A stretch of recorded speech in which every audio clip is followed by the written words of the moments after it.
Freedom from Pain and Suffering by Evelyn Clements, from the autumn 1958 issue of The Vegan. It has been said we suffer ourselves. None else compels, and ancient scriptures and modern psychological writers are often quoted to prove that this is so. But it remains only theory, and this is put away on the shelf of the mind, where other idealistic theories remain, together with a belief in progress towards an ultimate perfection. Is it not time that we realise that there is no ultimate perfection, but rather that in any realisation of truth perfection is implicit, here and now? It is known that pain is personal, that in different races and individuals pain is felt in varying degrees, that even in the same individual, and from a similar cause, pain will vary in intensity according to circumstances, dominant mood or preoccupation. It can even be held in abeyance if the preoccupation of the mind is of sufficient interest. The world today is in the throes of an acute crisis. The gathering of the storm reaches its climax, and this century has brought to the centre of the stage the agony of mankind, the widespread suffering brought about by man himself, through selfishness, greed, misuse of power, and by all forms of exploitation and cruelty, not only to his own kind, but to the animal creation entrusted to his care. The corroding poison of indifference spreads itself among people, and even affects those idealistic thinkers who sit back believing in progress, while still condoning means which are degrading to humankind, and in their vision of the ultimate lose touch with the staggering problems of the present.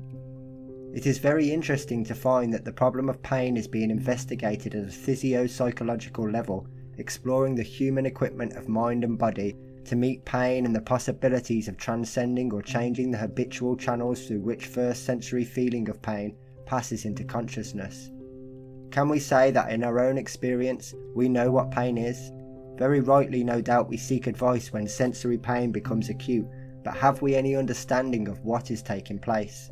If we had not a deeply rooted inherent fear of pain, might we not explore in our own makeup the interaction which is taking place from the moment of the sensory shock to its registration in consciousness, when through pattern and memory comes the response? Have we the courage to explore the sensory at its own level, and so become aware of its ephemeral and at the same time precise value in our world of everyday experience and relationships? Modern healing methods are manifold, from the spiritual to the physical, with operations on the increase and experiments on living animals in ever-increasing multiplication, by seeking a way of escape from our diseases and disabilities through false and very often cruel means, dealing with symptoms rather than causes, we shall never arrive at wholeness or a healthy life.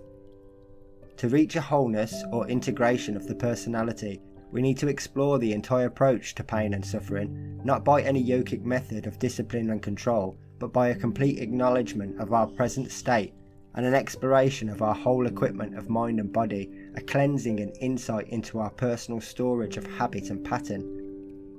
We may find that suffering is not a necessary consequence of either sensory or psychological pain. Instead of permitting the immediate response of pain and disturbance to pass through its habitual channels to our consciousness,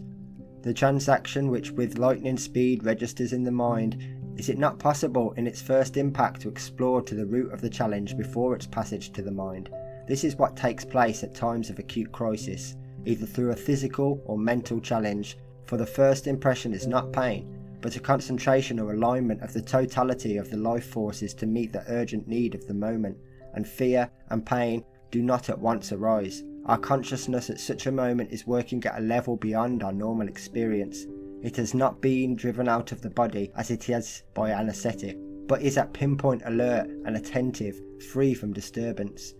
Perhaps those who go a little deeper into acute experiences of the mechanism with which we are equipped may find through a throwing out of old patterns and habits the way to life free from pain and suffering, for the way is cleansing and brings about an entirely new approach to the subject of disease and healing. And also with psychological stresses and strains in all relationships, the more we become aware of our habitual reactions to these, the easier it will be to clear the line, so to speak, and realise the pure nature of the energising force at its inception, before it has sped its normal course into consciousness, registering as irritation, frustration, anger, jealousy, criticism, etc., according to our particular conditioning.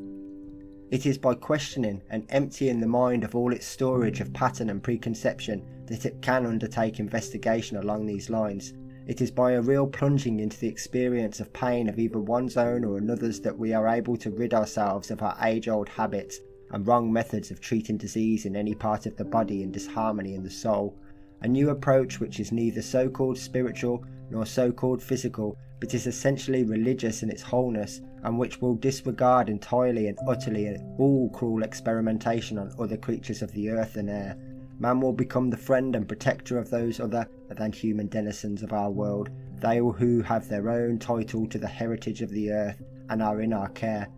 The vegan way of life will then become as naturally to us as the air we breathe, and children will be born in ever-increasing numbers who will respond to a pure diet and who will demand it. Living at peace with the whole creation, we shall pass out of this age of destruction, war and violence, when we no longer accept pain as our lot, but realise that the cause lies in ourselves and can be uncovered and removed. We shall rejoice and sing a paean of praise, shaking off the trammels of the past. Ceasing to inflict pain, we shall be free in ourselves and will develop a sensitivity and alertness of mind and body which will bring us into communion with the whole of creation and give freedom to adventure into those other realms which surround us and of which we are largely unaware.